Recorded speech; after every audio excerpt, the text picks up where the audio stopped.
江峰，我们一起双修吧。啊！只要你答应，我可助你3年筑基，10年金丹。公子不必害羞，我是真心的。告辞。不愧是天下第一美男子，连逃跑都如此俊美。我叫江峰，穿越到这个玄幻世界已经5年了。可惜我修为资质平庸，修炼5年也没混出什么名堂。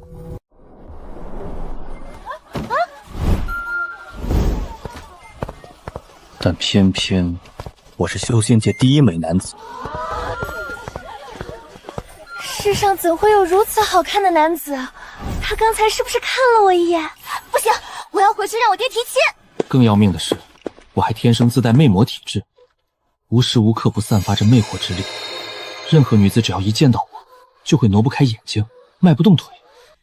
只要我想，9天10地的女帝都愿意与我双修。但是，我身为堂堂7尺男儿，怎么能吃软饭呢？我一定发愤图强，靠自己修成大道。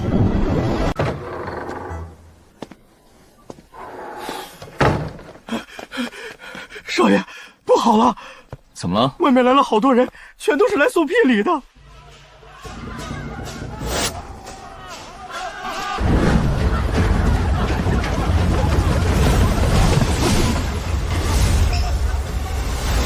天剑宗愿以3座灵山为聘，求聘江公子为夫。3座灵山也敢开口？我合欢宗愿出9品灵丹100枚。我万宝商会愿送10条灵脉，也求江公子点头与我成亲。江公子该入我天剑宗。江公子与我宗圣女最为相配，我们商会出的聘礼最多，江公子和本小姐最有缘。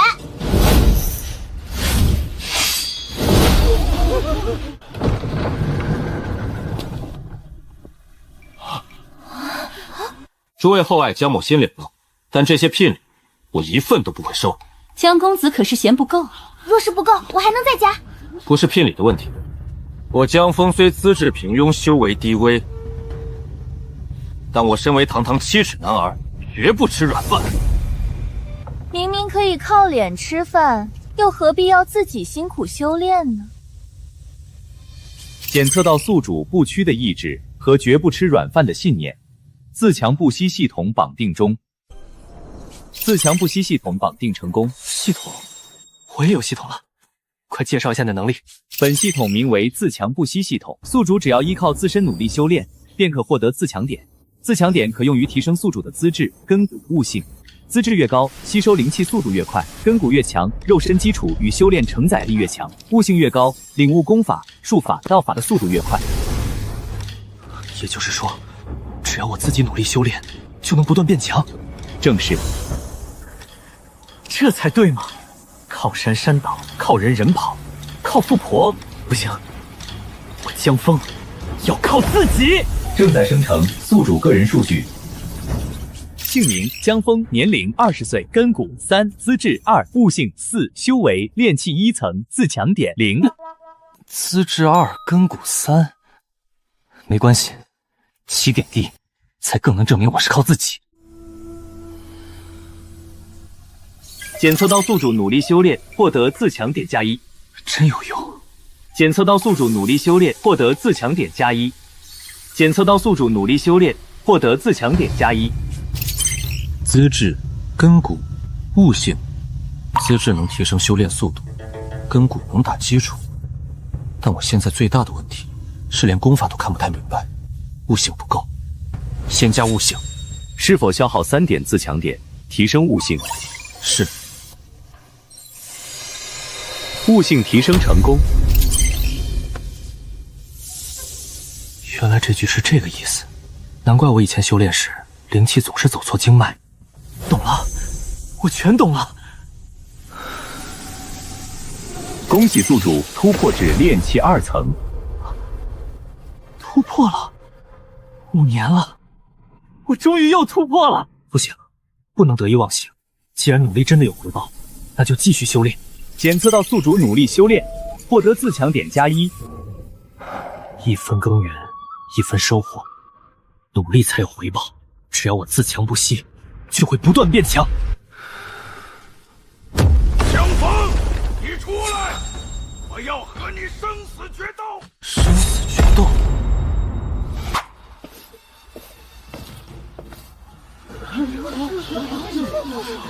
江峰，你这个只会靠脸迷惑女人的小白脸，今日我赵铁山要与你生死决斗！赵铁山，那不是铁骨门的大师兄吗？他应该有炼气3层的修为。他凭什么骂江公子？江公子那么好看，怎么能打架呢？你们还护着他？我倒要看看他除了这张脸还有什么本事！江公子出来了，他皱眉的样子也好好看，我已经无法自拔。阁下是谁？我乃铁骨门大师兄赵铁山。我师妹原本答应与我结为道侣，可自从见了你一面，她便日日念着你的名字，甚至说我的肌肉不如你的背影好看。你师妹喜欢谁与我无关，这也不是我的错。怎么与你无关？谁让你长得这么好看，还出来勾引我师妹？今日你我生死决斗，我要让所有人知道，男人靠的不是脸。这句话我认同。男人靠的确实不该只是脸。赵铁山，你堂堂男儿，为一名女子这般发狂，实在不值得。我不管，江峰，我今日非和你决斗不可。好言难劝该死的鬼。赵铁山，你既然执意如此，那我们就来战吧。江公子不要啊！赵铁山可是炼气3层，正好让我看看靠自己修炼的力量究竟有多强。检测到宿主主动迎战强敌，自强任务触发。任务内容：独立战胜赵铁山。任务奖励：自强点+10，随机功法1门。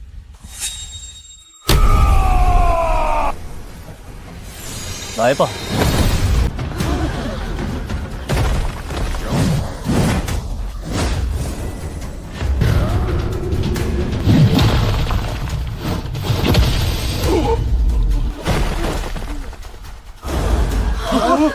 一招，赵铁山竟然一招就败了！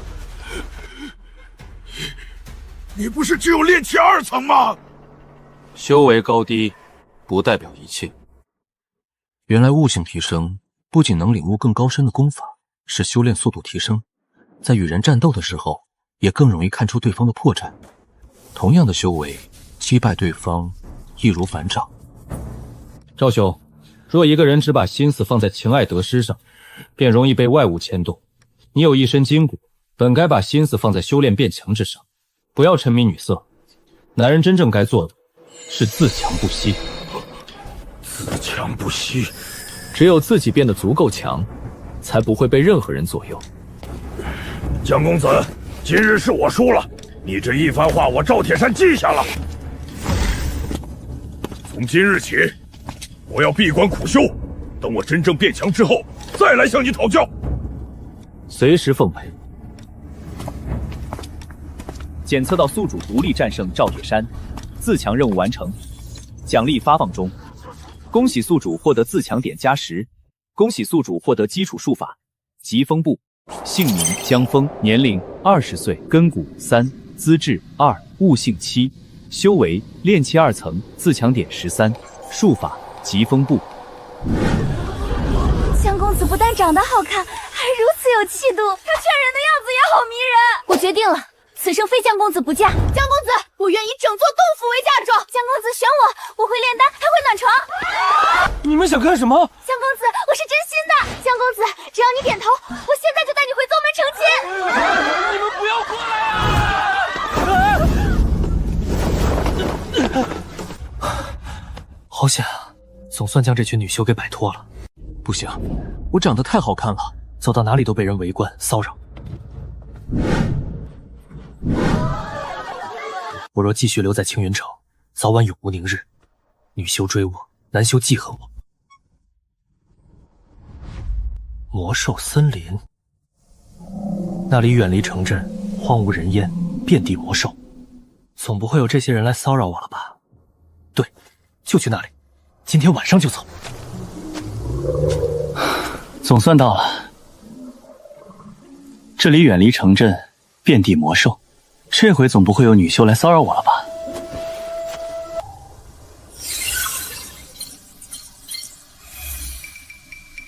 ？13点自强点，资质和根骨固然重要，但我现在最缺的还是领悟能力，全部加到悟性。是否消耗13点自强点，提升悟性？是。悟性提升成功。悟性20，居然有这么大变化。原来如此。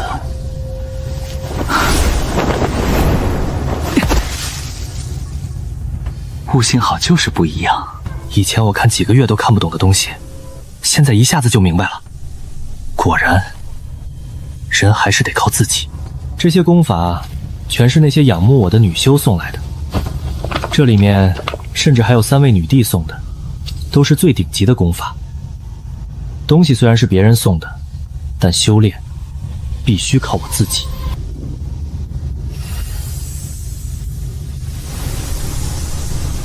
检测到宿主努力修炼，获得自强点+1。悟性已经提升到20，接下来该补上资质和根骨了。资质加到20，根骨已加到20。是否消耗35点自强点，提升资质与根骨？是。资质提升成功，根骨提升成功。资质、根骨、悟性全都20，这才像个能靠自己修仙的人。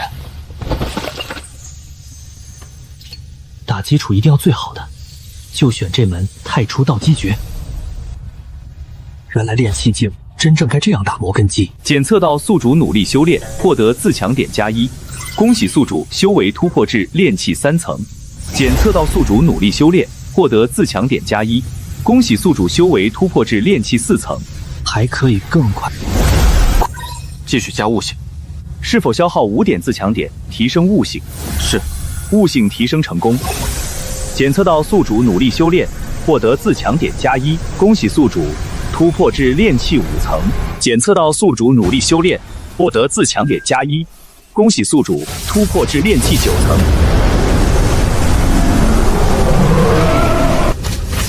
破！恭喜宿主成功筑基。筑基了，这就是靠自己努力得来的力量。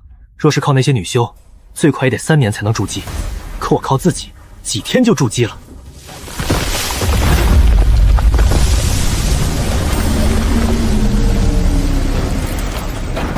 人类，受死吧！人类，别想死！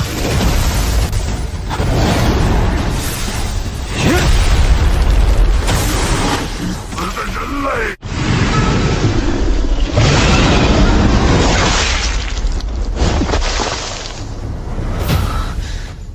果然，真正的战斗和闭门修炼完全不同。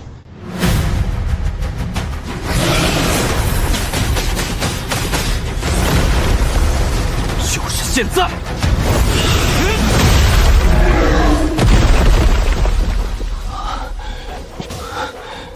赢了。检测到宿主独立斩杀魔蛇，宿主通过实战磨练自身，获得自强点+10。战斗也能获得自强点？战斗亦是修炼的一部分，宿主依靠自身实力战斗、突破、磨练，皆可获得自强点。原来如此，也就是说，我不只是打坐修炼能变强，在魔兽森林中战斗也能不断变强。那就继续。检测到宿主努力战斗，获得自强点+3。检测到宿主努力修炼，获得自强点+5。检测到宿主努力战斗，获得自强点+8。恭喜宿主突破至筑基中期。检测到宿主努力修炼，获得自强点+1。恭喜宿主突破至筑基后期。恭喜宿主突破至筑基圆满。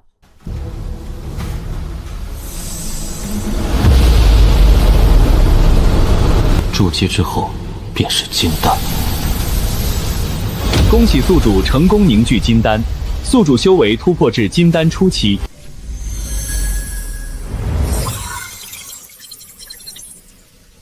战斗修炼，加点，再修炼，这才是真正靠自己走出来的路。有人遇到危险了，过去看看。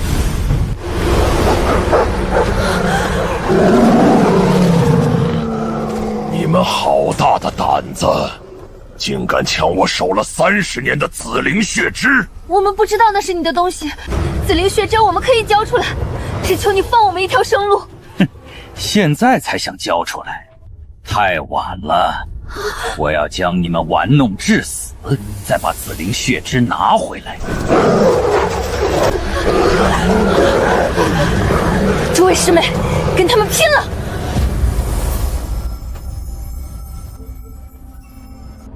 放他们走。哪里来的小子？不想死就快滚！一个蒙着脸的人类也敢威胁我，给我撕了他！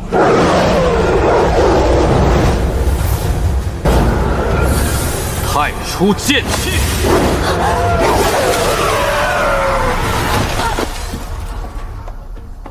好强！他一招就灭了狼群。你找死！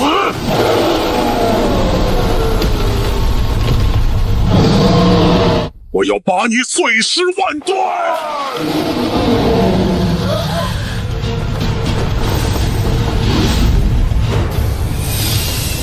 斩！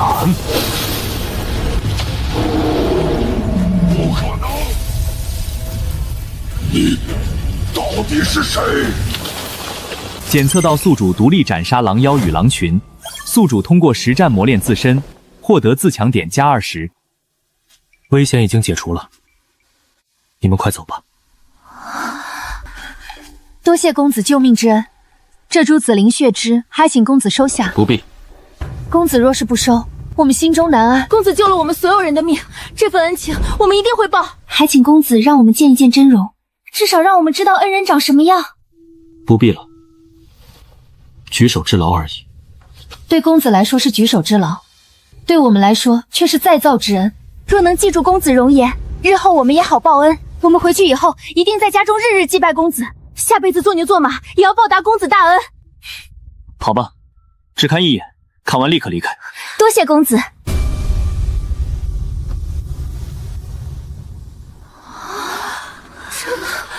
世上怎么会有这么好看的人？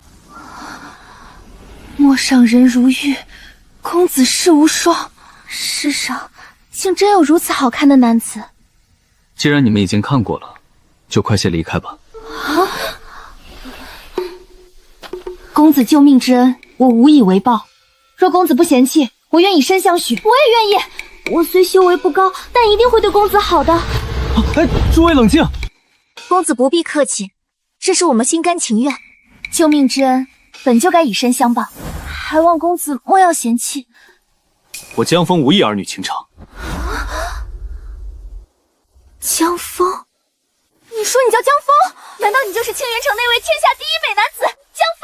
糟了！原来救我们的竟然真的是江公子，难怪会好看到这种地步，他竟然是天下第一美男。江公子，我愿随你一起修行，终生伺候你。江公子，我可以不要名分。告辞。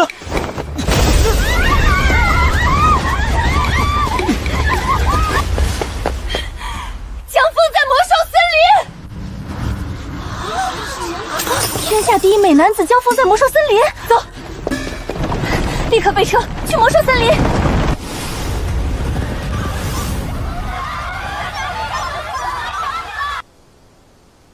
怎么会这么快传出去？我就不该露出真面容。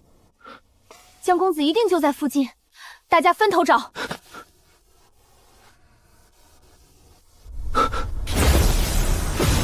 外围不能待了，如今只能往更深处走。总算甩开了。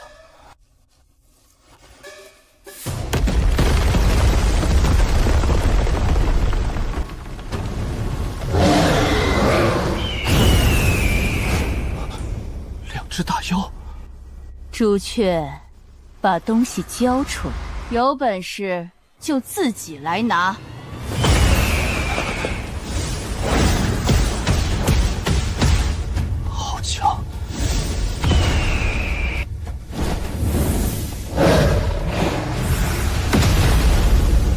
这就是大妖的实力吗？我现在虽然已经金丹，可若被他们发现，恐怕连逃都逃不掉。一定要多紧了，被发现就完蛋了。这是幻术，检测到宿主观摩大妖法门，获得感悟，宿主悟性极高，正在推演狐族幻术基础。这样也能感悟？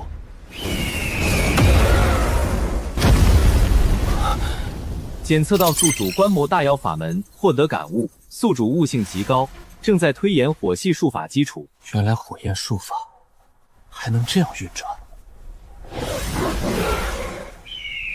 检测到宿主认真观摩强者交战，获得自强点+1，自强点也在增加。战斗观摩、法门感悟，皆为修炼的一部分。没想到还有这样的机缘。检测到宿主认真观摩强者交战，获得自强点+1。检测到宿主感悟狐族幻术变化，获得自强点+1。检测到宿主感悟朱雀火法变化，获得自强点+1。恭喜宿主修为提升至金丹中期。不能激动，继续看。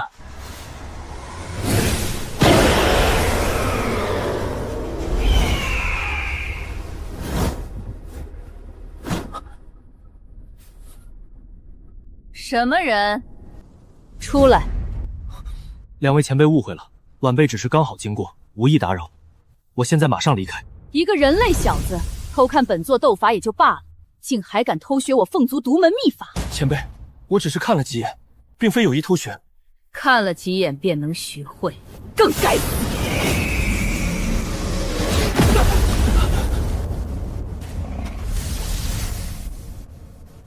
这么好看的小哥哥，我可舍不得杀。你难道就一点都不怜香惜玉吗？不要脸！我说的是实话。小哥哥，你叫什么名字？在下只是路过。长得这般好看，倒是少见。这人类真好看。怎么，你不是要杀他吗？本座做事轮不到你管。不好！朱雀，你想干什么？把人留下！凤族秘法！臭朱雀，你给我等着！本座一定去凤族找你！这就是朱雀的老巢？不对，这哪里是老巢，分明是仙宫。我名凤梨，这里是我的朱雀仙宫。原来是凤梨前辈。恭迎公主回宫。怎么又全是女子？公主带回来的男子长得真好看，好俊美。都退下。是。凤梨前辈，我真不是有意冒犯。你叫什么名字？在下江峰。我当时只是被人追赶，误入魔兽森林深处。后来见前辈与狐妖交手，声势太大，我不敢乱动，才躲在一旁。至于偷学凤族秘法，也绝非我本意。我只是看到了前辈施展术法，一时有所感悟。若前辈觉得不妥，我可以立誓，绝不外传，也绝不会用凤族法门对付凤族之人。还请凤梨前辈放我离开。我抓你回来，并不是因为你冒犯了我。那是为何？我要你做我的夫君。什么？做我的夫君？不可以！你不答应，我难道不好看吗？你是不是被那个狐妖迷住了？没有。那你为何不愿？我现在无意成婚，我只想修行。成亲不影响修行。可我……何况你若与我成亲，我可以亲自教你凤族独门的双修秘术。不行。江枫，你若不同意，那我便杀了你。好汉不吃眼前亏，先答应下来，再想办法离开。好，我同意。这才识趣。不过，你现在修为太低，金丹修为承受不住我的力量，现在还不能与我双修。太好了，你先去焚天梧桐下修炼。公主，不可！有何不可？焚天梧桐乃我朱雀仙宫神木，只有真正拥有朱雀血脉之人，才有资格在树下修炼。江公子虽是公主带回来的人，可他毕竟是人族。这朱雀仙宫是谁做主？自然是公主。那我不能做主。奴婢不敢，奴婢知错，请公主责罚。下不为例。多谢公主开恩。还不谢我？多谢凤梨前辈。前辈，以后叫我凤梨。多谢凤梨。带他过去。是，江公子，请在此修炼。焚天梧桐乃我宫至宝，还请江公子珍惜机会。多谢提醒。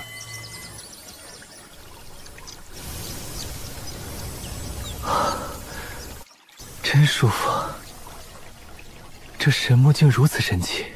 检测到宿主借助神木修炼，获得自强点+1。检测到宿主努力修炼，获得自强点+1。检测到宿主努力参悟火灵之力，获得自强点+1。资质提升成功，根骨提升成功，悟性提升成功。恭喜宿主修为提升至金丹中期。检测到宿主努力修炼，获得自强点+1。资质提升成功，悟性提升成功。恭喜宿主修为提升至金丹后期。检测到宿主努力修炼，获得自强点+1。根骨提升成功。恭喜宿主修为提升至金丹巅峰。金丹巅峰，没想到焚天梧桐对修炼帮助这么大。现在距离元婴只差一步，要不要趁机突破？啊，这么快就金丹巅峰了？不错，短短时间便能修炼到金丹巅峰，你的悟性果然很高，不愧是我看中的夫君。凤流姑娘，其实夫君这件事是不是可以再商量一下？休得胡言，早日突破元婴，等你到了元婴，便能承受我的力量，到时我们便成亲双修。不能再拖下去了，得先想办法保命。凤梨姑娘，我想向你学一门秘术。秘术？对，我以前学过一门疾风步，速度尚可，但现在遇到的强者越来越多，疾风步已经不够用了，我需要一门真正能逃命的秘术。逃命？修士行走世间，总要有些自保手段。我若能活得更久，也能更好修炼。也有道理。我凤族有一门秘术，名为凤影瞬空，施展之后可借凤火之力，瞬息横渡虚空。修炼到高深处，万里之地也只在一念之间，瞬息可至。凤影瞬空，此术消耗极大，也极难修成。若非悟性足够，强行参悟，只会伤及神魂。请凤梨姑娘赐教。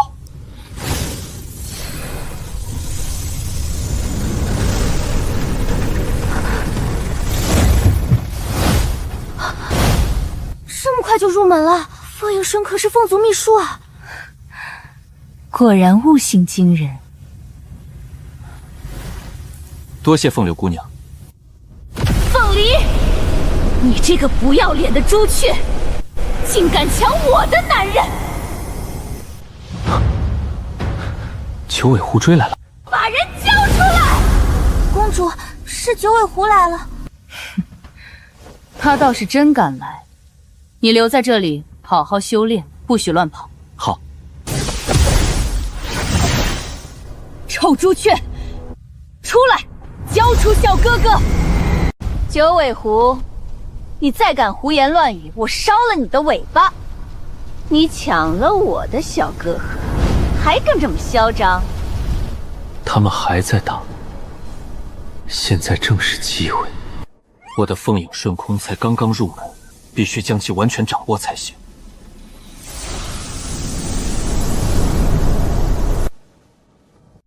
检测到宿主努力参悟秘术，获得自强点+1。宿主悟令极高，凤影瞬空正在领悟中。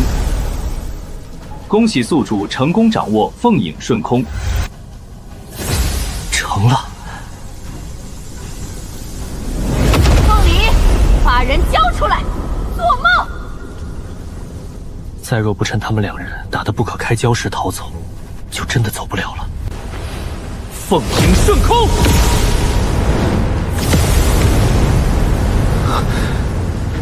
继续。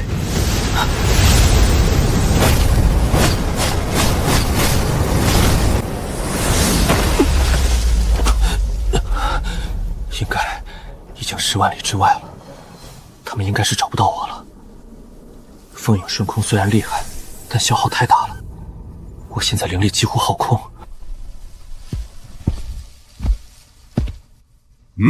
好俊的人类小子！阁下有事？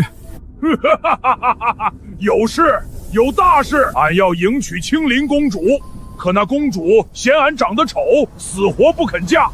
你长得好看，正好代替俺去。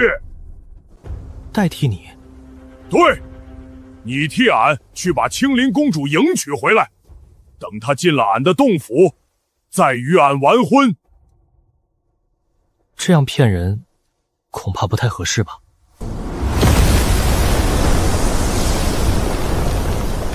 你不愿意？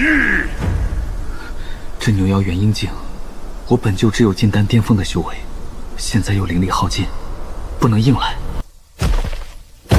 人类小子，俺可不是在同你商量。你若不愿意，俺现在就宰了你。好，我同意。好，从现在开始，你就是替俺迎亲的人。我堂堂修士，竟然被牛妖逼着替他迎亲。不错，不错，你长得俊，青灵公主见了你，肯定愿意上花轿。若是公主发现新郎不是你，等进了俺的洞府，拜了堂，她发现也晚了。出发！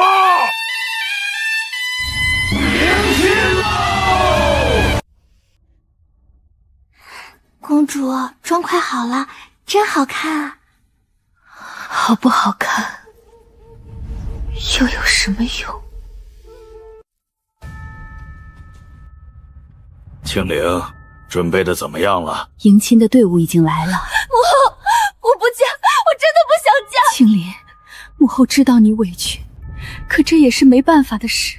我宁愿死都不嫁，那牛妖恐怖无比，我怎么能和他同床共枕呢？我真的受不了啊！若不是为了江山社稷，我也不会让你嫁。可如果你不嫁给牛妖，牛妖就会灭了我们青灵国，到时候无数百姓都会因此遭殃。为了天下黎民苍生，只能委屈你了。青灵，是父王母后对不起你。我绝不会把自己的身子真的交给牛妖，等到了牛妖洞府，我就自尽。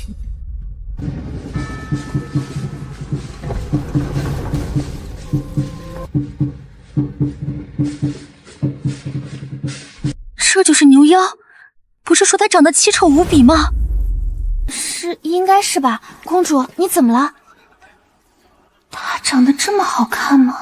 牛妖真好看。能和这般好看的男子共度一生，哪怕对方是妖，我也愿意啊。看来他们应该不愿意这门婚事，一点喜色都没有。我虽然是被牛妖逼着来的，但也绝不能真把人家姑娘推入火坑。牛妖没有亲自跟来，而我的灵力已经恢复的差不多了。只要我再突破到元婴，就算牛妖在暗中看着，我也不惧他。牛王大人，可是有什么吩咐？今日这门亲事作罢。作罢。牛王大人的意思是退婚？退婚？大王不是让咱们来迎亲的吗？不错，退婚。牛王大人，当真愿意放过青灵国？我以牛妖之名发誓，从今往后，绝不再来骚扰青灵公主，也绝不再为难青灵。真的吗？多谢牛王大人开恩，青灵国上下感激不尽。这样一来，也算救下了他。不可！青灵，你这是何意？婚约早就定下了，岂有言而无信的道理？公主，不必解除婚约，我愿意嫁。青灵，你说什么？你不是不愿意嫁吗？父王母后，我真的想好了，之前既然已经答应了这门婚事，就不能言而无信。我愿与他白头偕老，永不分离。公主，你冷静一点。我很冷静。你可知道，嫁过去以后，便要与妖族生活在一起，人妖殊途，将来必定有诸多不便。我不怕。妖族习性与人族不同，饮食起居、修炼法门，甚至寿元心性都未必相合。我可以慢慢适应。而且妖族争斗残酷，你若嫁过去，也许会遇到危险。若能与夫君在一起，我不惧危险。还有，万一日后性情暴戾，对你不好呢？我相信你不会。这公主怎么突然愿意嫁了？俺怎么知道？公主，就算你愿意嫁，我也不愿意娶，反正就是不行。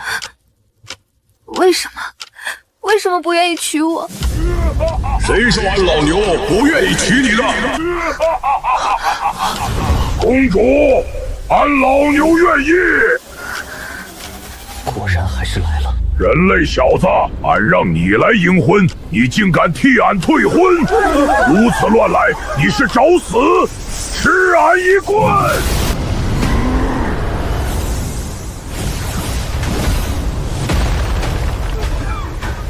小心！玄阴镜，果然不好对付。还敢躲！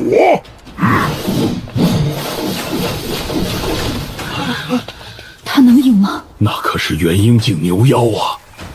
你可一定不要有事。检测到宿主独立迎战元婴境牛妖，自强任务触发。任务内容：击败牛妖。任务奖励：自强点加50。功法：九转玄灵诀。50点自强点，还有一门功法。人类小子，给俺死！不能再躲了，突破元婴，就在此刻。他在做什么？临阵修炼，死到临头还敢装神弄鬼！恭喜宿主突破至元婴初期。元婴，现在该我了。俺不信！燃！这不可能！检测到宿主成功击败牛妖，自强任务完成，奖励发放中。恭喜宿主获得自强点加50，恭喜宿主获得功法九转玄灵诀。大王死了，快跑啊！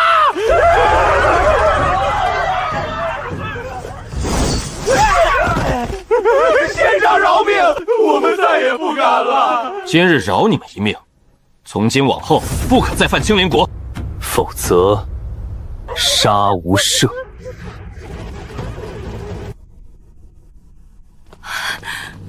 多谢仙长救我青灵国。若非仙长出手，我女儿和青灵国百姓都要遭殃了。国主、王后不必如此，这都是分内之事。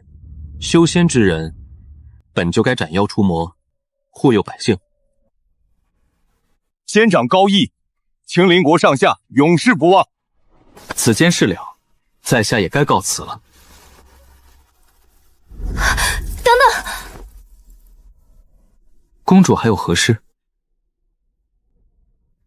你不能就这样走。为何？你既然骑着马来迎娶我，那便不能这样一走了之，应当与我完婚。完婚？不错。公主误会了，我之前被牛妖胁迫，不得已而为之，我并非真的来迎娶你。可大家都看到了，你骑马而来，迎亲队伍也到了王宫门前。若你不娶我，我以后还如何再嫁其他人？这……仙长，青灵说的也有道理。仙长救我青灵国，又与青灵有了这番缘分。若仙长愿意，青灵国愿以最高礼式将公主嫁与仙长。我愿意。不行，这公主已经吃魔了，再不走，真要被留下成亲了。国主、王后、公主，此事太过突然，容我日后再议。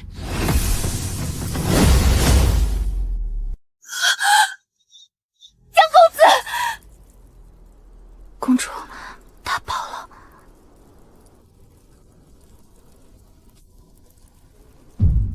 公子不愿娶我，是因为我只是一个普通凡人，没有修为。若我也走上修仙路，便可与他结成神仙道侣。公主，万万不可！有何不可？求仙之路艰难，外面也很危险。我不怕，我已经决定了，我要去修仙，我要变强。总有一天，我一定会找到公子。奴婢想，公子那般优秀，爱慕他的女子一定不在少数。说不定他早已成亲，已有妻室。就算他已有妻室，他也可以纳我为妾。男子3妻4妾本就是很平常的事。可你是堂堂的公主殿下，怎么能给人做妾呢？我不在乎，只要能和他在一起，我什么都不在乎。我走了，无论天涯海角，我一定会找到公子的。总算又逃出来了。我实在是长得太好看了，再加上天生魅魔体质，走到哪里都烦恼不断。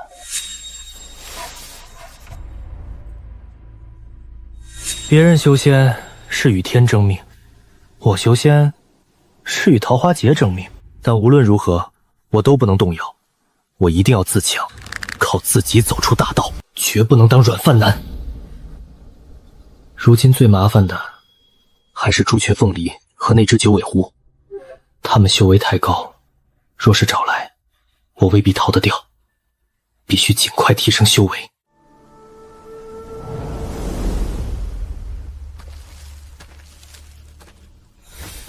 这里足够隐蔽，正适合闭关修炼。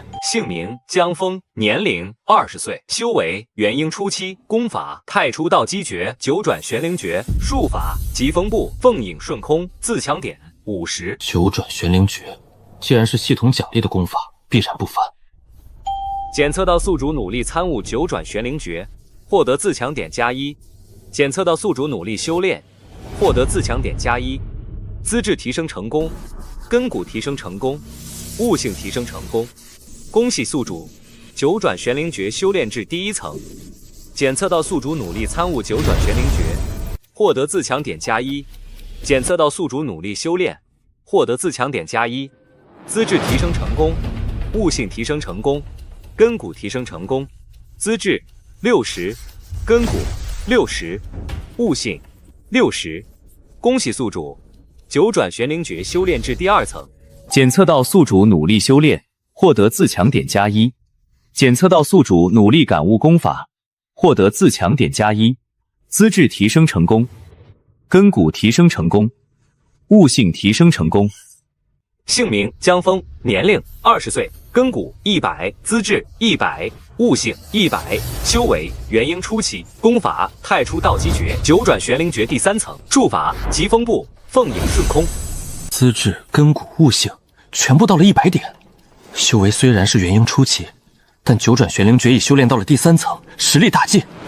这样一来，就算凤梨和九尾狐再找来，我也多了几分自保之力。不过还是要继续努力。下方可是有道友在此修炼，我等路过此地，见异象不凡，想请道友出来一见。又是女修，不行，不能再直接露脸，得遮一遮。这样应该稳妥些。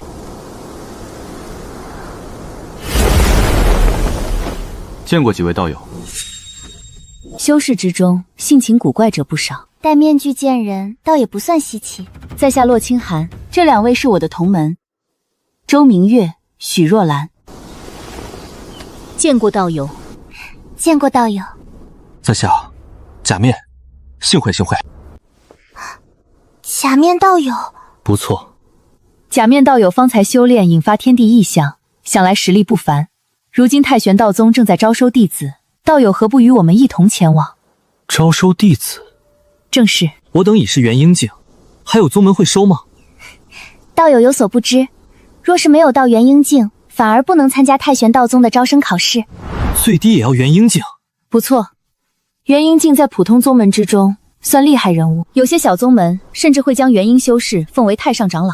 但在真正的顶级宗门眼里，元婴境只是刚踏上修行路而已。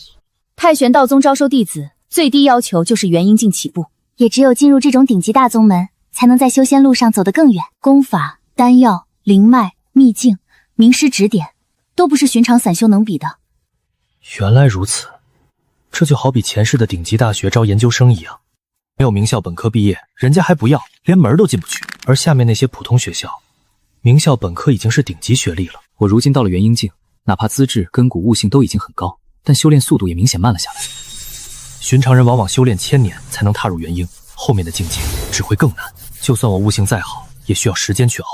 何况修仙从来不只靠资质，法、律、财、地缺一不可。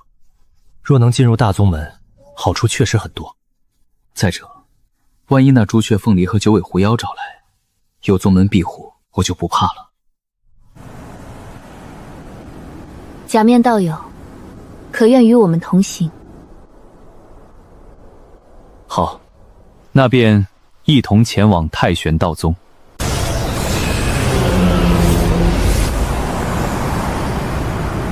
这就是太玄道宗，果然不愧是超级大宗门，当真非同小可。到了。今年来参加入门考试的人比往前还多，也不知我们能不能顺利进入太玄道宗。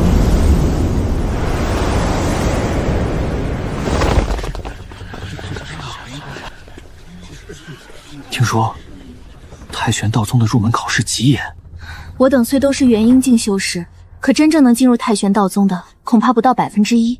要进太玄道宗，难啊！话也不能这么说，总有真正的天才能够轻易进入。能修到元婴境的，哪一个不是修炼天才？可想进太玄道宗，光是天才还不够，资质、根骨、悟性、运气，缺一不可。就算是妖孽中的妖孽，也不敢说自己一定能稳进。看来太玄道宗的考试比我想的还要难。假面道友不必太过担心，道友能引动天地异象，必有过人之处。也只能尽力而为。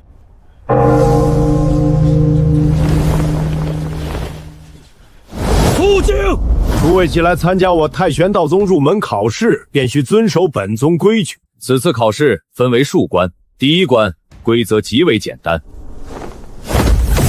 尔等将进入幻境碑林，在规定时间内参悟10碑之上的功法，参悟越深，成绩越高。幻境碑林，今年的第一关就是考悟性。现在，第一关开始。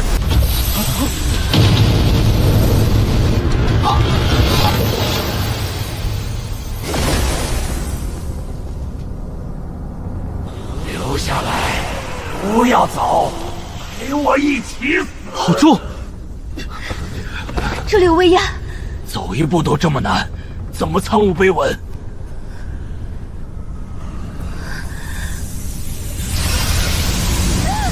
我的眼睛！上面什么都没有啊！别过来！别过来！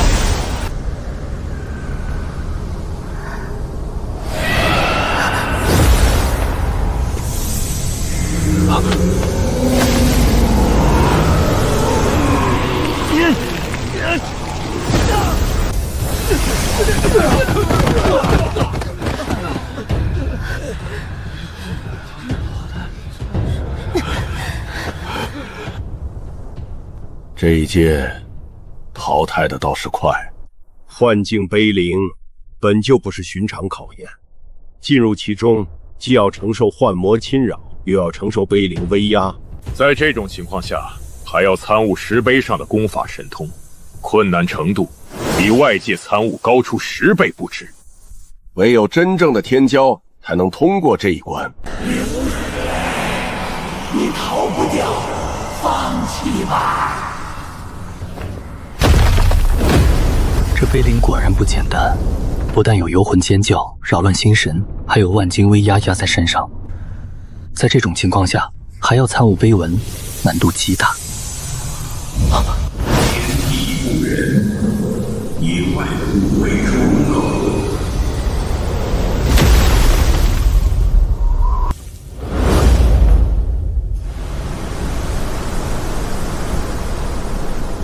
天地不仁，并非天地残忍，而是天地运行不因一人悲喜而改变。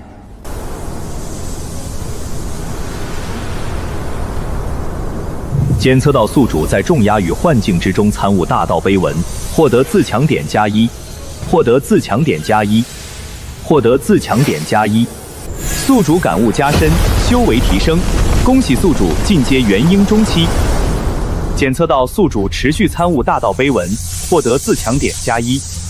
检测到宿主功法感悟提升，太初道金诀正在进阶。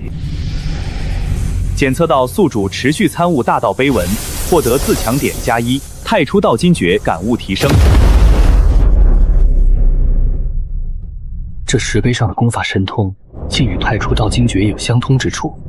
一个讲天地大道，一个讲铸就太初道基，两者彼此印证，正好能触类旁通。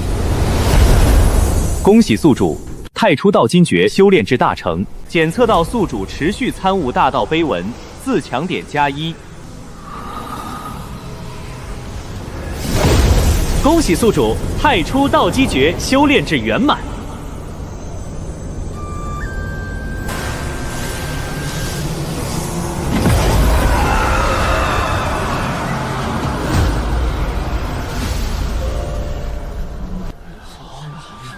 不错，不错，能在幻境碑林中引动这等异象，确实是个好苗子。悟性不凡，信性也稳。若能收入宗门，好好培养，将来或许能有一番成就。可惜修为还是低了些，只有元婴中期。元婴中期虽不算高，但入门考试看的是综合能力，他也未必不能过关。总算通过了，第一关就淘汰了这么多人，后面恐怕更难。假面刀友，你如何？还好。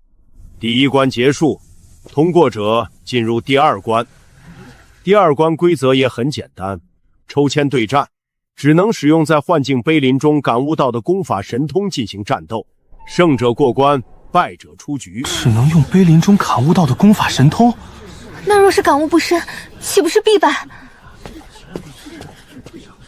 长老，弟子有异议。说，我等虽都是元婴境，但实际修为有高有低，有人已是元婴圆满，有人才元婴初期，两者之间有若天壤之别，这样比试如何公平？你没有修炼至元婴圆满是你自己的问题，怪不得别人。更何况第二关限制只能使用碑林中感悟的功法神通，若你天资了得，感悟够深，未必不能以弱胜强。再者，抽签本就有运气成分，若你只是元婴中期，却抽到元婴初期的对手，也可能轻松过关。运气也是实力的一部分。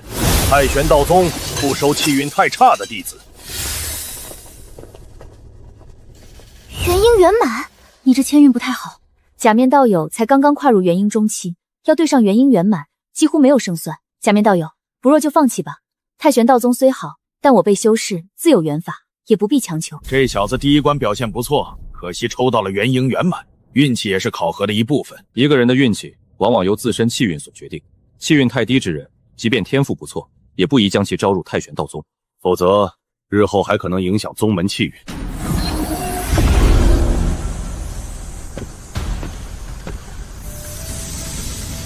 元婴中期对元婴圆满，这还怎么打？差距太大了。悟性再高也没用，修为差距摆在这里。你就是第一关引动异象的那个假面道友？是我。哼，悟性不错，可惜修为太低。你现在认输，可免去受伤之苦。假面道友，认输吧。元婴中期和元婴圆满相差太大，强撑没有意义。大家都这般觉得，你不丢人。他不会真要打吧？看他的样子，似乎没有退意。动手吧。我给你机会，你却不知好歹。若你不动手，我便先动手了。狂妄！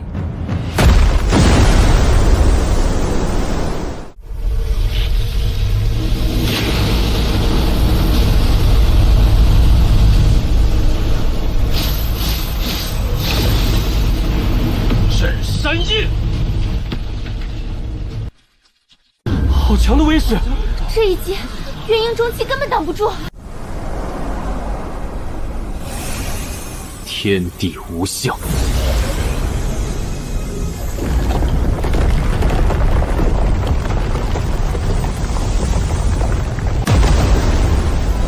怎么可能？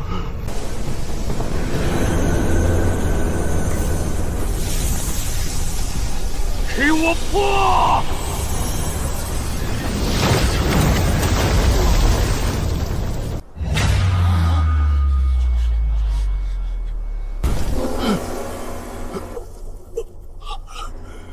承让。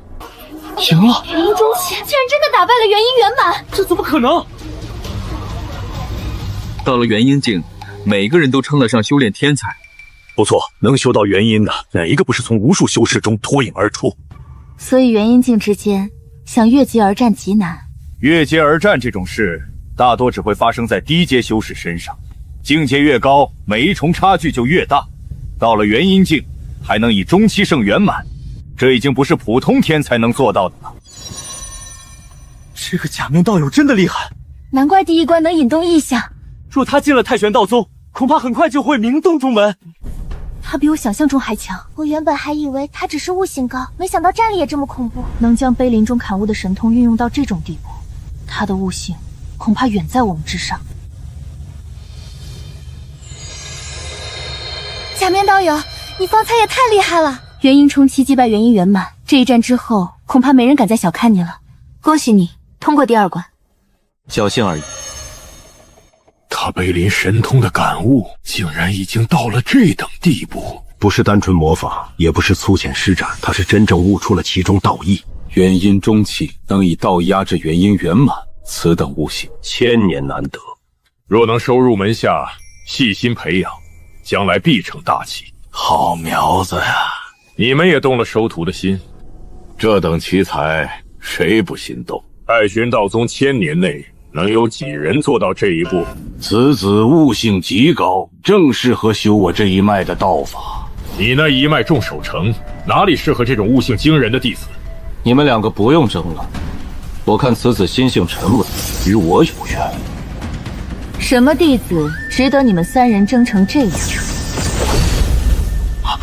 见过云瑶真人。说吧，出了什么天才？回真人，这次考核中有一名男修表现不错，仅元婴中期，却凭借碑林神通击败了元婴圆满。男修？正是。可惜我不收男弟子。既如此，便不必耽搁，尽快结束考核，正式定人。是。第2关结束，胜者进入下关。第3关幻境问名。进入幻境之后，尔等会暂时失去记忆，幻境会询问尔等真实姓名、身份来历、过往经历，若来历不明、心怀不轨或道心有缺，皆会淘汰。假面道友，这一关看似容易，实际上很难。只是询问来历也难。能来这里参加考核的，都是元婴境修士，很多人已经活了几百年，甚至上千年，他们身份来历复杂，当然要问清楚。要不然，有其他门派的奸细怎么办？但难的不只是来历清白，有些人会在幻境中被问出内心隐秘，若经不起诱惑，或到心不坚，或心中执念太重，也会被认为不合适而淘汰。你是谁？我叫赵无涯。你心中最痛苦之事是什么？妈，不要丢下我！这关果然可怕，这是道心崩溃了。你心中最不能面对之事是什么？我的道侣背叛了我，不可能。你是否已经放下？我没有，我没把他怎么样，没把他怎么样。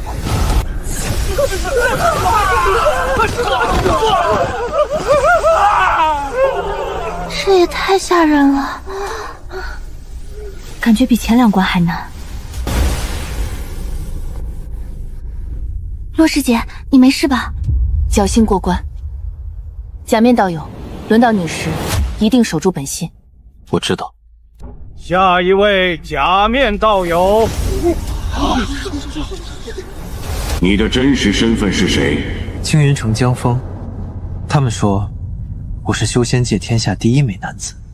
你为何来到太玄道宗？为了修行，为了变强，也为了躲开那些总想让我吃软饭的女修。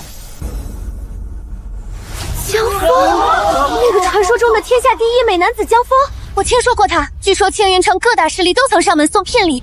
原来假面道友就是江峰。假面道友竟然是天下第1美男江峰，难怪他一直戴着面具，可能是长得太英俊，到处招蜂引蝶，不得不如此。原来如此，他就是那个传闻中的江峰。据说此人容貌极盛，还天生魅惑体质，凡女修一见到他，无不为之神魂颠倒。难怪他不愿意真容世人。天下第一美男子。你心中最大的执念是什么？自强。为何自强？我不想靠别人，不想靠容貌，也不想靠女修，更不想当软饭男。我要靠自己修成大道，哪怕资质平庸，起点低微，也要一步一步往上走。若有女帝愿助你成仙，你是否愿意？会有绝世女修愿给你功法、灵脉、宗门、仙山，助你一步登天呢？不愿，我可以收功法参考，但修行必须靠自己。若要我出卖自己，换取捷径，绝不可能。你修仙所求为何？自强不息，靠自己走到大道尽头，长生久世，逍遥世间。这也太好看了！世上竟真有这样的男子，难怪他要戴面具。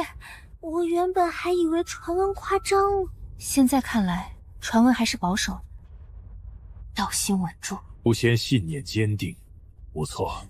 面对捷径诱惑，仍能坚持本心，此子道心极佳。自强不息，独立自强，这样的心性确实适合修道。确实很好看。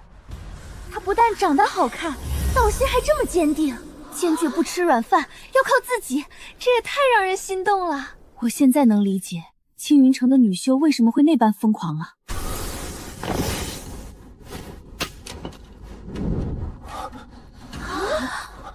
糟了，身份暴露了。江峰，真人，你入我云水峰下修行。真人，你方才不是说不收男弟子吗？现在收了。真人，你向来只收女弟子，这可是整个太玄道宗都知道的规矩。江峰虽是难修，但我等早已看中，你这样横插一手，恐怕不妥吧？有何不妥？当然不妥。此子在第一关便引动异象，第二关又以元婴中期击败元婴圆满，我们三人早有收徒之意。不错，凡事总要讲个先来后到，他是我们先看上的，真人不能抢。云瑶真人，你身份虽高，也不能不讲道理。长老竟然真的争起来了，能让长老抢着收徒，这江峰也太厉害了，不愧是江公子。怎么又变成被抢了？我让他入云水峰，不是收他为弟子。不是弟子，那是什么意思？我只是替师父办事。你师父？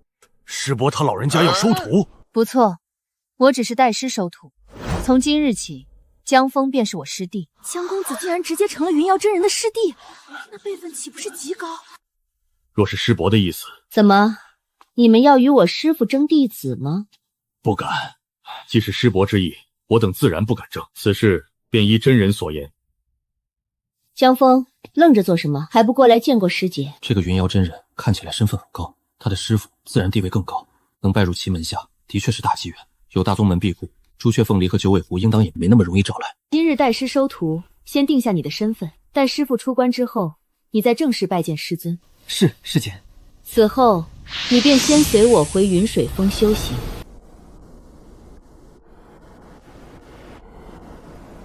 这里倒是比我想象中还要清静。见过云瑶师叔。这位是？他就是传闻中的天下第一美男子江峰，真的是江峰。江公子，我住在青竹院，若你有空可以来坐坐。江公子初来云水峰，若是不熟悉路，我可以带你四处看看。我那里有上好的灵茶，江公子要不要尝尝？还是来了。放肆！他是我师弟，也是你们的小师叔。小师叔？他竟然是我们的小叔，那我们刚才岂不是见过小师叔？诸位不必多礼，日后见了他，须守礼数，不可失了分寸。是。以后你便住在这里，若有修炼所需，可告诉风中侍女。此处很好。你身份特殊，寻常弟子不会轻易打扰你。多谢师姐安排。不必。有小师叔这层身份在，至少能少些麻烦。师尊，您当年说过，若弟子有了爱慕的男子，便将他带回云水峰。您会收他为弟子，让我们成为同门师兄妹。如今弟子带回来了，师尊，弟子春心动了。这里倒是清静。何事？弟子听闻小师叔初来云水峰，特意送来一些灵茶，算是拜见小师叔。多谢好意，放在门外即可。小师叔不请弟子进去坐坐吗？我正要修炼，不便见客。那弟子便不打扰小师叔了。小师叔，弟子这里有刚摘的灵果，最能滋养元神。放门外吧。小师叔若是不嫌弃，弟子可以亲手为你洗净。不必。小师叔，弟子听闻你在幻境碑林中悟性惊人，想向小师叔请教碑林感悟。弟子也想听小师叔讲讲那门神通。我也想听。你们几个都是化神境，还找元婴境的小师叔请教神通，借口也太明显了吧？小师叔辈分高，悟性又好，请教一下也不奇怪。你自己心里打什么主意，谁还不清楚？又何必如此自欺欺人？小师叔声音也好好听，小师叔长得真好看，我这辈子从未见过如此好看的男修。那是自然，小师叔可是天下第一美男子。不行，再这样下去，我根本无法安心修炼，必须布下隔音戒指了。一门修炼吧。小师叔真的不出来了吗？我灵茶都准备好了，我还想请小师叔讲讲碑林感悟呢。你都化神中期了，能不能别把借口说的这么假？见过云瑶师叔。你们在这里做什么？弟子只是想给小师叔送些灵茶。弟子想拜见小师叔，弟子想请教碑林感悟。你已是化神中期。是。他现在只是元婴中期，且刚入，你感悟已久，你需要向他请教。弟子知错。他初入云水峰，需要清修。从今日起，任何人不得无故打扰。弟子明白。都散了。是。刚来便被围住，他应该吓到了吧？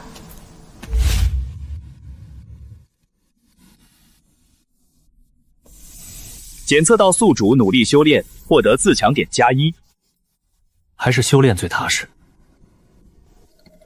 太玄道宗弟子大多修为不低，我现在这个小师叔，只是辈分高而已。若没有足够实力，迟早会被人看清。检测到宿主努力修炼，获得自强点+1。顾师兄，听说云瑶真人带回了一个男修。男修？不错，而且那人已经住进了云水峰。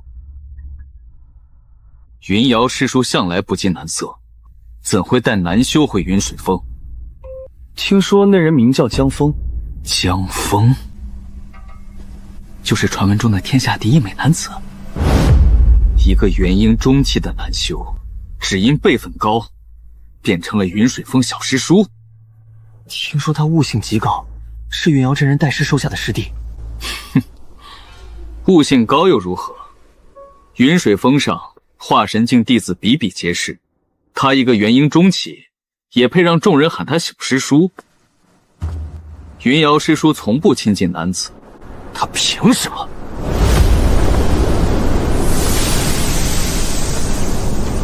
我倒要看看，这个江峰到底有什么本事。江峰，出来！顾长风怎么来了？他来找小师叔做什么？阁下有事？你就是江峰？是我，一个刚入门的元婴中期，也配住进云水峰？顾师兄，江公子是云瑶师叔带师收徒，按辈分，你该称他一声小师叔。不过是靠着一张脸，让云瑶师叔另眼相看罢了，也配我叫小师叔？若阁下前来只是为了说这些，那阁下可以离开了。怎么，被我说中了？江峰，你敢说自己不是靠脸上位？云瑶师叔向来不近男色，凭什么对你另眼相看？我无意与你争执，若你对师姐的安排有意见，可以去问师姐。师姐？你叫的倒是亲切。顾长风，你不要太过分！小师叔是师祖门下的人，岂容你这般羞辱？顾师兄平日看着风度翩翩，今日怎么如此失礼？这些人以前见了，哪一个不是客客气气？甚至还有人向我暗送秋波。可如今江峰才来云水峰，他们便全都站到了江峰那边，凭什么？江峰，你若真有本事，便与我公开比试。顾长风，你可是化神圆满，你让元婴中期的小师叔跟你比试，这不是欺负人吗？放心，我顾长风还不至于欺负弱小。比试之时，我会将修为压制到元婴期。说得好听，你修行经验、神通掌握、肉身根基，哪一样不是化神圆满？就算压制修为，也不公平。顾长风，若你真想打，我来陪你。怎么，江枫只会躲在女人身后吗？你，多谢好意。小师叔，他是故意激你。我知道，我不争风吃醋，也不靠女人。检测到宿主遭受挑衅，自强任务触发。任务内容：独立击败顾长风。任务奖励：自强点加100。术法：太玄破虚指。系统，你是嫌我死得不够快吗？我才元婴中期，你让我和一个化神圆满的人去比，没办法了，也只能拼一把了。系统，你该不会坑我吧？那我们就比试一场。好，这可是你自己答应的。明日午时论道台，我们一战，我倒要看看你除了这张脸还有什么本事。明日见。哼。小师叔，你不该答应他的。顾长风即使压制修为，但他毕竟是化神圆满，神通、手段、经验都不是元婴境能比的。他的剑道在真传弟子中极强，绝不好对付。多谢诸位提醒，但男儿在世，遇强则强，岂有临阵退缩之理？小师叔果然不是寻常男子，明明可以靠脸，却偏偏要靠实力，这才是真正的修仙之人。以我现在的实力，还远不是顾长风的对手。正所谓临阵磨枪，不亮眼光，还是先抓紧时间修炼吧。之前的在碑林中感悟，让我太初道基诀提升，还有之前系统奖励的九转玄灵诀，也只修到了第3层，得抓紧修炼。检测到宿主努力修炼，获得自强点+1。检测到宿主努力修炼，获得自强点+1。检测到宿主努力感悟碑灵道运，获得自强点+1。继续加悟性，是否消耗自强点，提升悟性至120？是，悟性提升成功。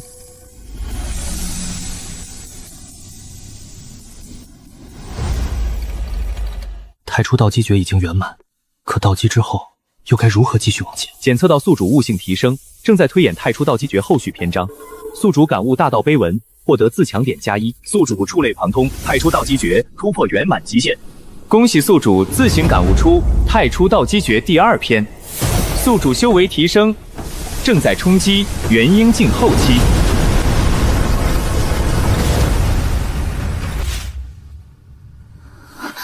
这是突破异象，不愧是我看上的男子，果然不凡。那处庭院是云水峰最好的别院，外面看着平凡，实际上地下刻着聚灵阵。他在里面修炼，灵气会比寻常洞府浓郁数倍，希望能帮你顺利突破。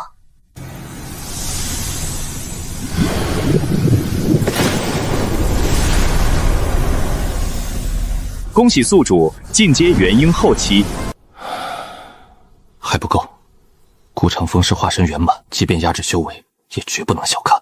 检测到宿主努力参悟九转玄灵诀，获得自强点+1。检测到宿主感悟加深，九转玄灵诀正在突破。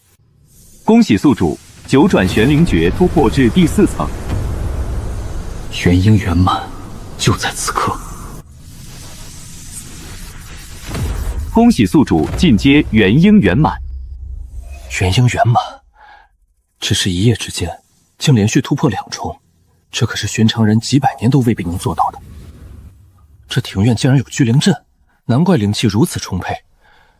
大宗门果然底蕴深厚，若是在别的地方，哪怕有系统相助，恐怕也没有足够灵气支撑我连续突破。看来进入太玄道宗确实是正确选择。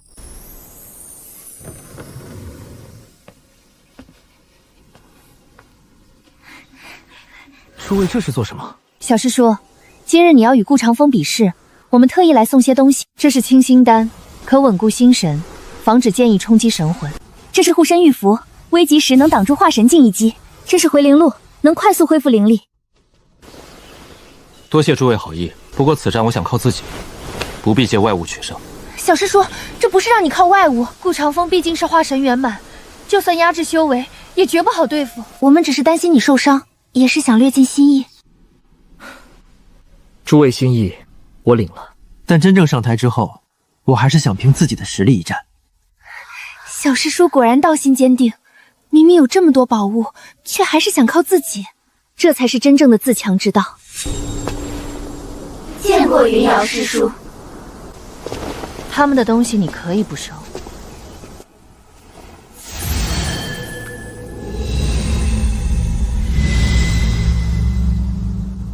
但这个，你收下。这是九霄镇灵塔，防御至宝，催动之后可护住周身，挡住合体境修士3击。九霄镇灵塔，那可是云水峰重宝，连合体境修士的攻击都能挡3次。师姐，此物太贵重了，顾长风只是化神圆满，我不能收这样的重宝。顾长风破不了他，此物可保你安然无恙。既然如此，我更不能收。你拜入师父门下，师父尚未给你入门宝物。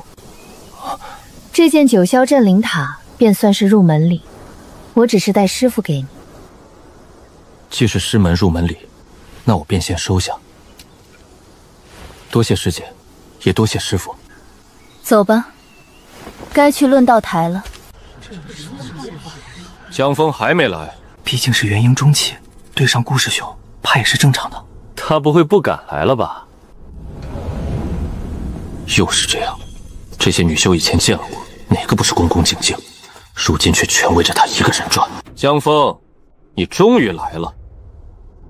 我既然答应了，自然会来。被一群女修护送过来，倒是威风。顾长风，你说话放尊重点。小师叔是云水峰的人，我们送他来，有何不可？顾长风，想战就战，又何多言？今日，我便让所有人看看，你到底配不配当这个小师叔。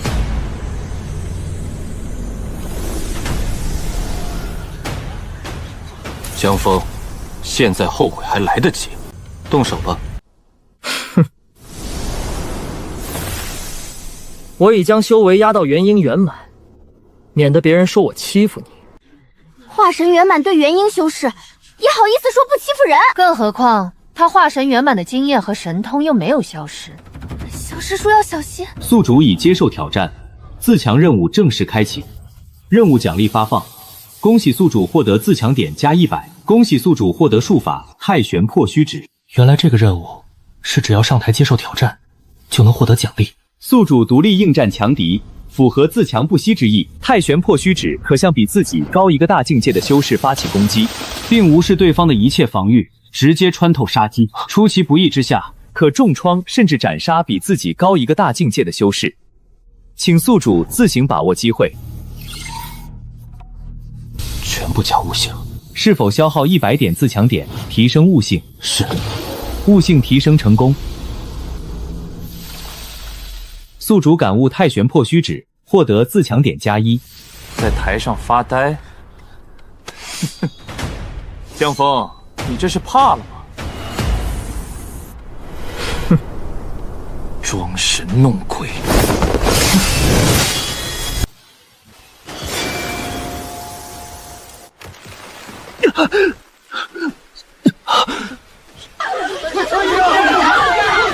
顾长风，你不要脸！小师叔正在顿悟，你竟然趁机袭击！堂堂真传弟子，居然做这种事！他自己站上论道台，难道还要我等他慢慢顿悟？怎么，想在台上装模作样拖延时间吗？我倒要看看你这破塔能护你几次！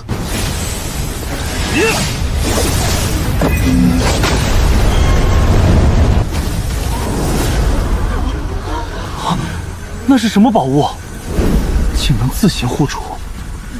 若非有云瑶师叔给的护身至宝，顾长风这一下真可能伤到小师叔。你就只会躲在法宝后面吗？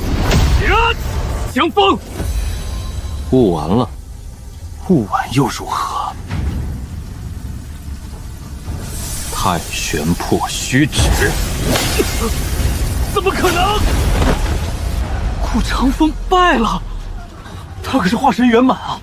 就算压制修为，也不该败得这么快。小师叔赢了，一指就重创了顾长风。这太玄破虚指果然厉害，能向比自己高一个大境界的修士发起攻击，还能无视防御直接穿透杀机。若是出其不意，的确能重创，甚至斩杀高一个大境界的修士。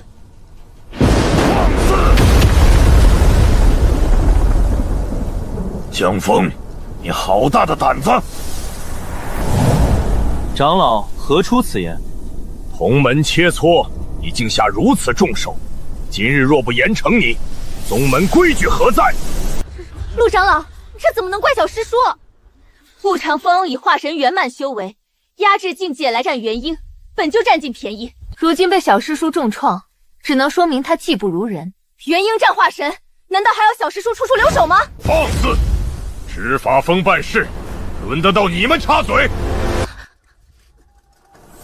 那我能不能插嘴？见过云瑶真人。陆晨月，你要严惩谁？云瑶真人，此事你也看见了，顾长风不过是与江峰切磋，江峰却一指将他重创，已违背宗门切磋规矩。顾长风先趁江峰顿悟时出手，此事你不提。论到台上，既一开始比试，便没有顿悟不顿悟之分。倒是江峰明明只是元婴圆满，却突然施展出足以重创化神圆满的神通。谁知道他是不是暗中算计，故意诱长风出手？这也太偏袒了。顾长风输了，就说小师叔暗中算计，执法风就是这样执法的吗？江峰，若你心中无愧，便随我去执法峰受审。入问心台答话。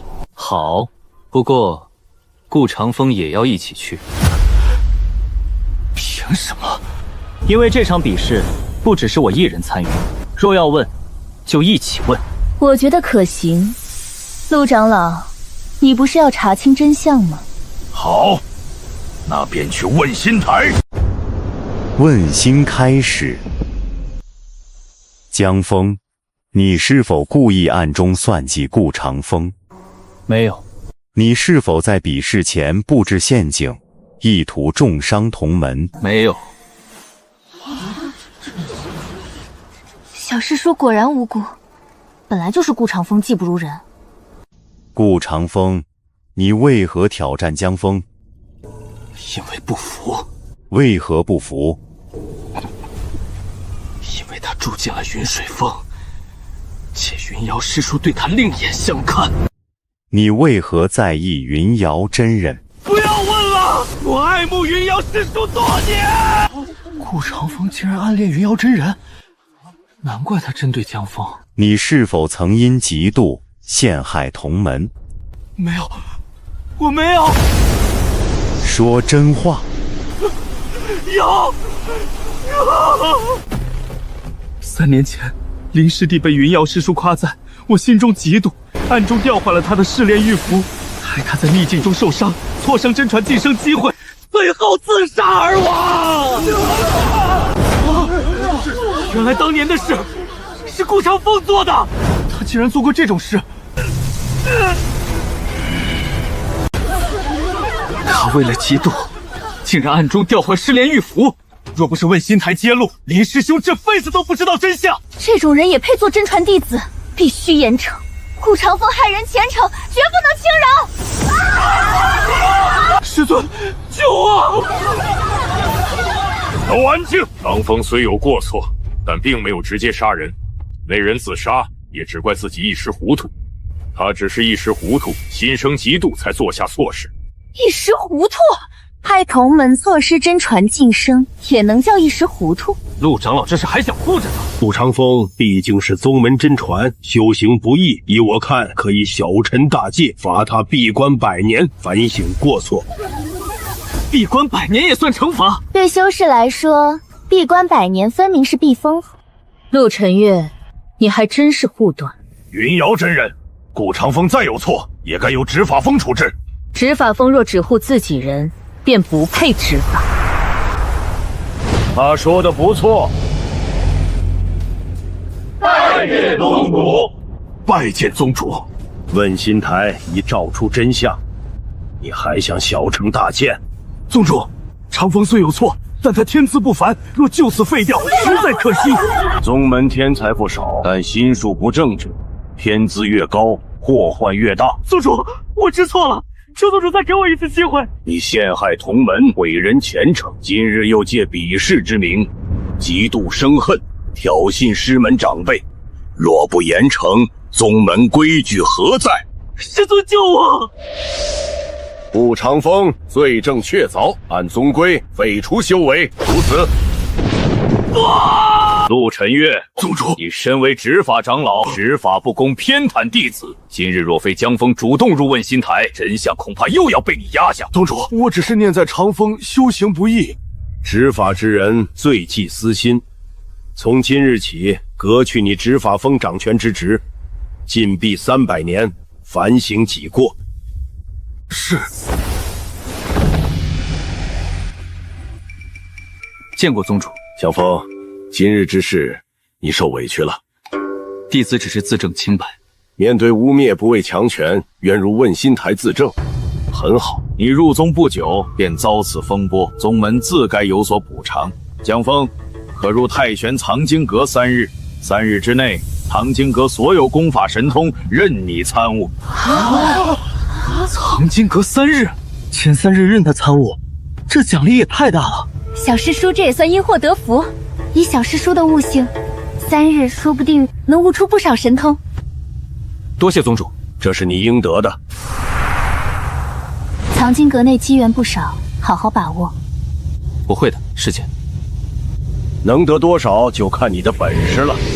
太玄道宗的藏经阁，这里面应该藏着不少高深功法神通。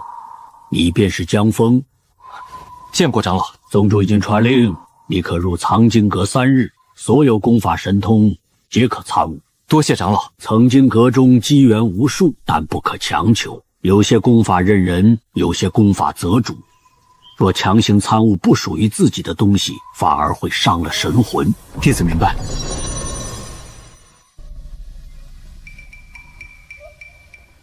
太玄剑诀，这些功法虽然不错，但似乎还不够适合我。你在跟着我？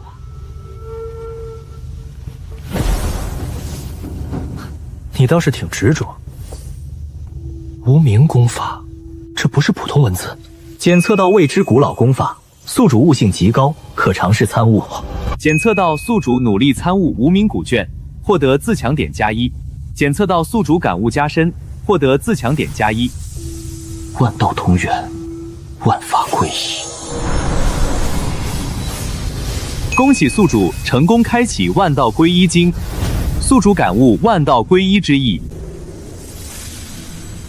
修为没有提升，可我的肉身、神识、灵力运转，全部都变得不同了，根基完全不一样了。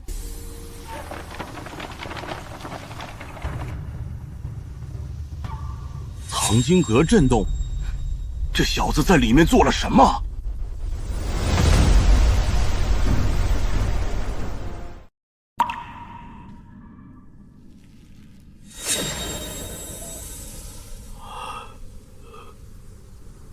是谁唤醒了万道归一经？宿主成功参悟万道归一经出篇，宿主根基重塑，万法相融，宿主肉身、神识、灵力品质获得提升。这万道归一经果然不凡，修为没有提升，战力却像是换了一个层次，根基更稳固了。3日期限已到，也该出去了。多谢前辈功法。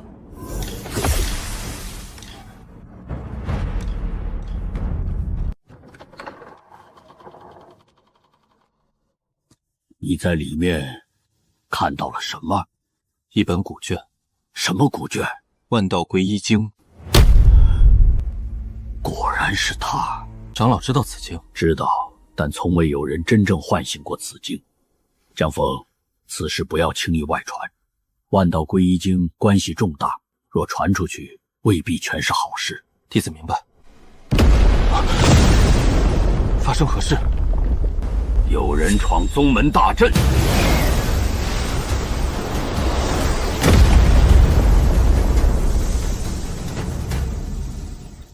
若不是你追到朱雀仙宫，他怎会趁乱逃走？笑话，明明是你先抢走我的小哥哥，抢走也就罢了，你竟然还守不住。他是我的夫君。你们拜堂了吗？迟早的事。那就是没有。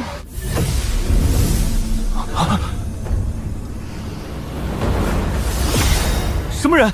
好强的妖气！他在这里。小哥哥果然在太玄道宗。让江枫出来，告诉你们宗主，把我的小哥哥给交出来。江枫，江师叔乃我太玄道宗弟子，岂是你们说带走就带走的？弟子？他是我的夫君。又胡说，他明明是我的小哥哥。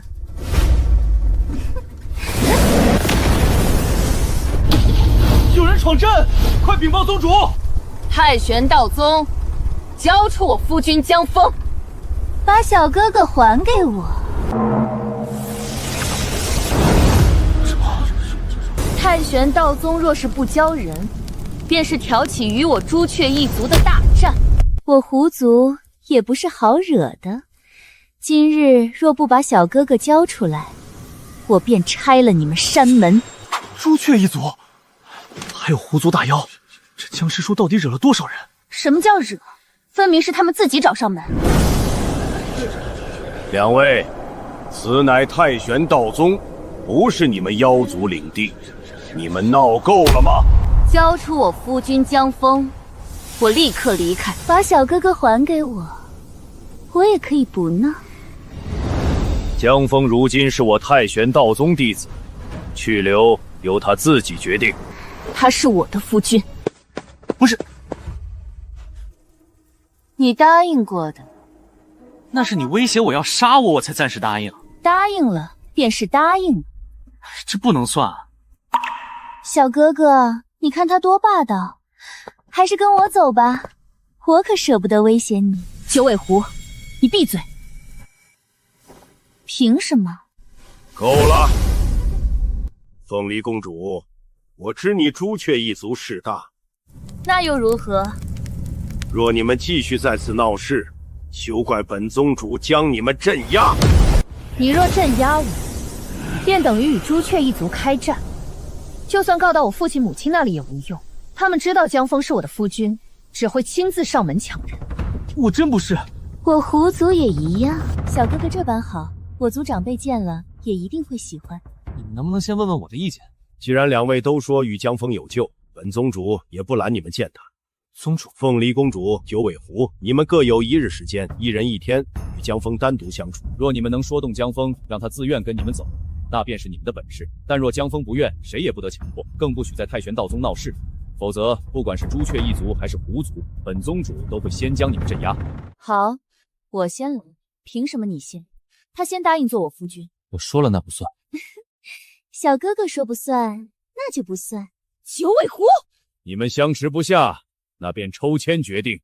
我只是想安静修炼，怎么又变成这样了？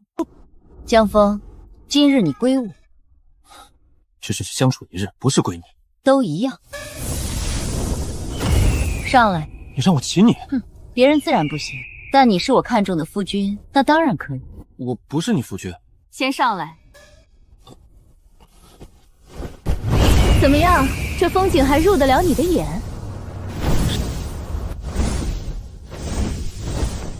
怎么样？好玩吗？风景不错。只是风景不错。我现在更想修行。你就这么想变强？对，我只想修行，只想靠自己变强。哼，靠自己也不代表不能让我教你。既然你想修行，那我便教你一门朱雀一族的顶级神通。这不太合适吧？我说合适便合适。凤族秘法，外人能学？你不是外人。我真不是你夫君。此术名为朱雀焚天诀。检测到朱雀一族顶级神通朱雀焚天诀，宿主正在参悟。这么快就入门了，不愧是我看中的人。凤娘，你在做什么？别分心，我帮你修炼。我说过，我不靠别人。这不是让你靠我，神通还是你自己悟，功法还是你自己修。我只是给你一点点小小的帮助。检测到宿主融合朱雀火道奥义，万道归一经感悟提升，宿主努力修炼，获得自强点+1。宿主感悟朱雀神通，获得自强点+1。恭喜宿主，万道归一经跨入第2重。第2重？怎么会这样？我明明消耗了大量灵力帮他修炼，可方才那一瞬间，我损耗的灵力不但全部补回来了，修为还精进了一些。看来你与我双修一定会更有好处。我挑的夫君果然没错。你不要乱想。我没有乱想。凤梨，你1天的时间到了，现在该轮到我了。我还没结束。怎么没结束？说好1人1天，你的1天已经到了，你倒是算得准。当然，跟你这种会抢人的朱雀打交道，不算准些怎么好？九尾狐，你找死！你若现在动手，便是坏了约定，到时候小哥哥可就更不喜欢你了。我只按约定行事。好，这一日让给你。九尾狐，你敢与我这个朱雀一族的公主作对，总有一天我要灭了你们狐妖一族。吓唬谁呢？有本事你先让小哥哥愿意跟你走。江枫，我明日再来找你。小哥哥，终于轮到我们独处了。你想做什么？别紧张，我不像那只朱雀那么粗鲁，我只是想让小哥哥开心些。小哥哥，怎么样？这些都是我狐族最会歌舞的美人，若你喜欢，他们都可以留下陪你。你不看？我要修炼。他们不好看吗？好看。那你为何不动心？好看与我修行无关，我若因外物动摇，便走不远。小哥哥，你真有意思。若是我亲自陪你呢？也一样。我也一样。我只想修炼。难怪那只朱雀会对你这么上心。你越是这样，我越想得到你。你这话听起来很危险。放心，我今日不强迫你。检测到宿主面对诱惑，道心坚定。检测到宿主坚守自强之心，不为外物所动。特殊奖励发放，恭喜宿主获得不灭元神法，恭喜宿主获得自强点加300。居然还有奖励！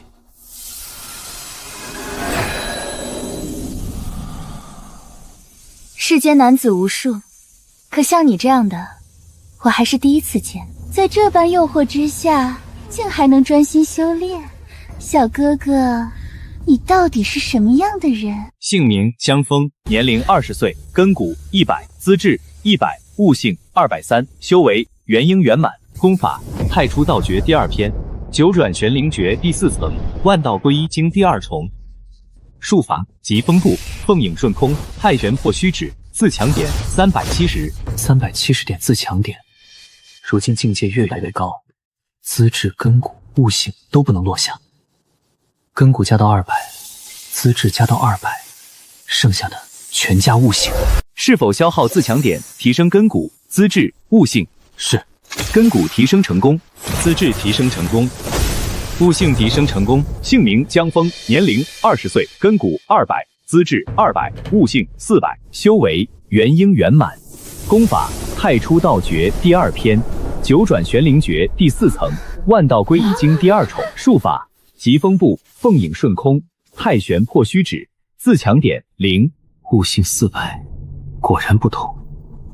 不灭元神法稳固神魂，太初道诀铸造大道根基，九转玄灵诀凝练灵力于肉身，三者之间竟然隐隐相通。检测到宿主感悟不灭元神法，宿主悟性极高，功法正在快速领悟。万道归一经正在融合诸法道运。恭喜宿主不灭元神法第1篇练成，恭喜宿主太初道诀第2篇练成，恭喜宿主九转玄灵诀突破至第5层。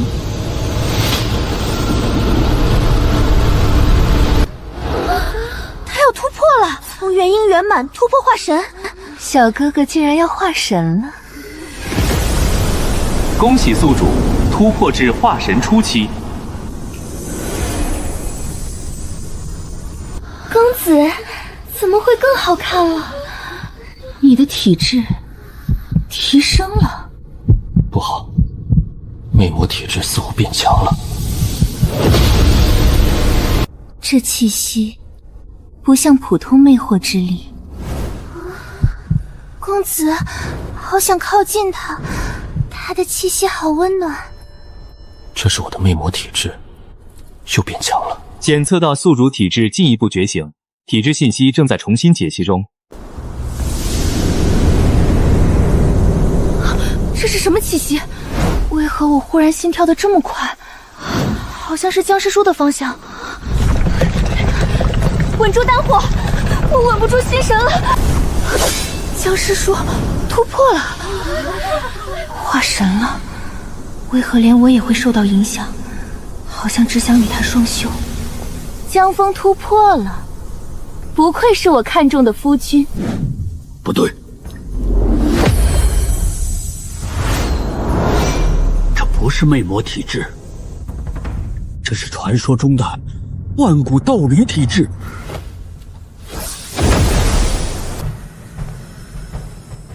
小哥哥，你好像更不一样了。这不是好事。谁？江峰，前辈是？你身上的体质不是魅魔体质，不是魅魔体质。不错，你是传说中的万古道侣体质。不是魅魔体质，公子不是魅魔体质吗？可那种吸引力，明明比魅惑之术还强。你们会误会，并不奇怪。万古道侣体质是比魅魔体质高出万倍都不止的绝世体质，便是圣体、至尊体，也未必比得上这一体质。比圣体、至尊体还强？不错，万古道侣体质无时无刻不散发着特殊魅力，异性修士见了你会很容易被吸引，因此世人极容易将其误认为魅魔体质，或者说，在他尚未真正质变之前，表面上与魅魔体质并无太大区别，但本质上二者完全不同。哪里不同？魅魔体质靠着纯粹的魅惑之力，以魅惑之力扰乱心神，引动欲念，所以清心法诀、镇魂术、破妄神通都能抵挡魅魔体质。但万古道侣体质不是魅惑之力，它更像是一种大道亲和，所以任何抵抗魅惑之术的清心法诀对这一体质都无效。难怪我明明没有主动施展任何魅惑之术，那些女修还是会被吸引。正是如此，任何人只要与你这种体质之人双修，都会获得意想不到的好处，而体质拥有者本身也同样会得到极大反馈。难怪凤梨帮小哥哥修炼，自己反而修为精进。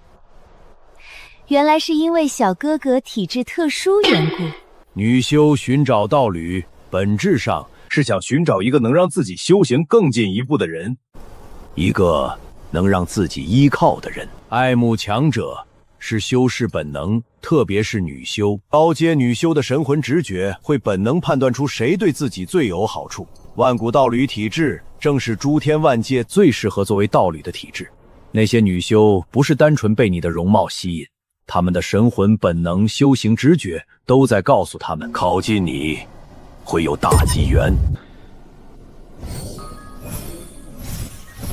所以，我被女修围追，不是因为我长得好看，容貌只是表象，体质才是根源。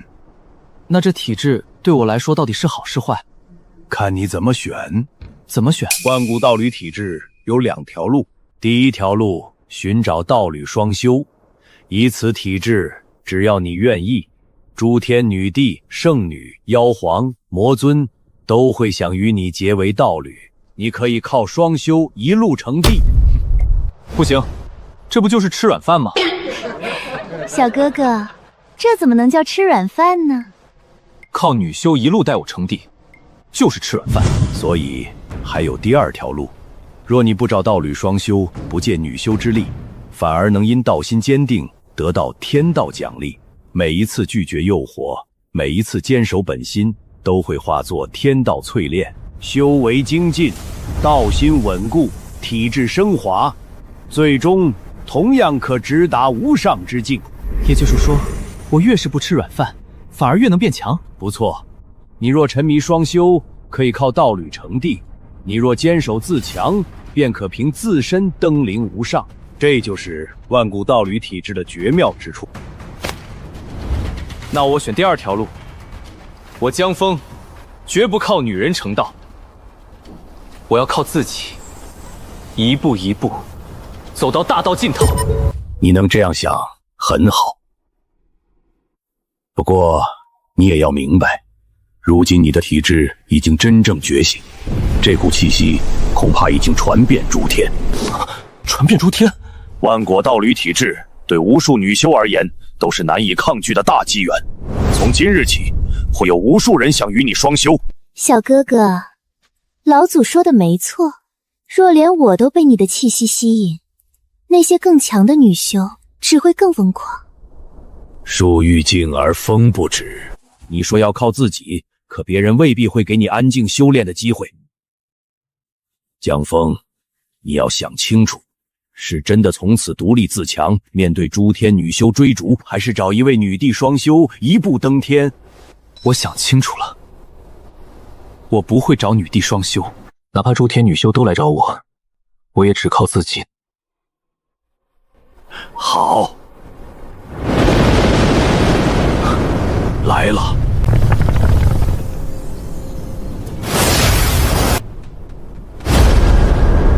万古道侣体质终于出现了。备驾，本帝要去下界。啊，这种感觉有趣，比炉鼎强千倍万倍的体质。哼，本尊要了。恭受女尊。万武道侣体质，若得此人下注，本皇血脉或许还能再进一步。传令，开启妖皇车辇。是，女皇陛下。本皇亲自去见他。这就是传说中的万古道侣体质，为何只是感应到气息，便让我心神不宁？备龙舟。公主殿下要去何处？太玄道宗。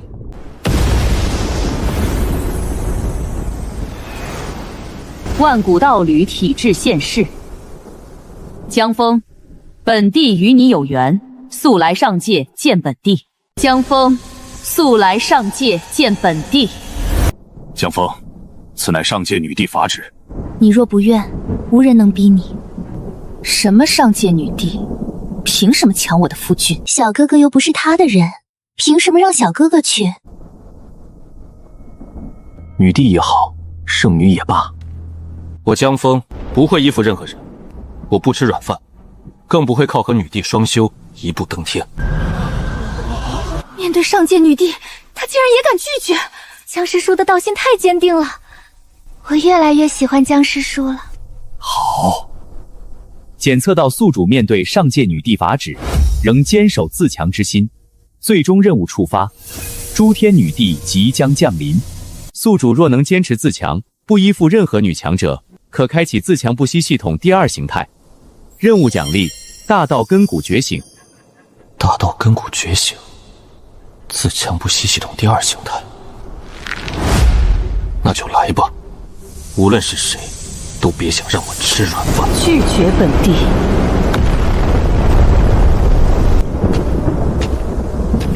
此处是太玄道宗，上界女帝也不得强夺我宗弟子。想抢江枫，先问我答不答应。虽然我也想抢小哥哥，但别人来抢，我可不同意。小师弟，我护你。多谢诸位。但我的路终究要我自己走。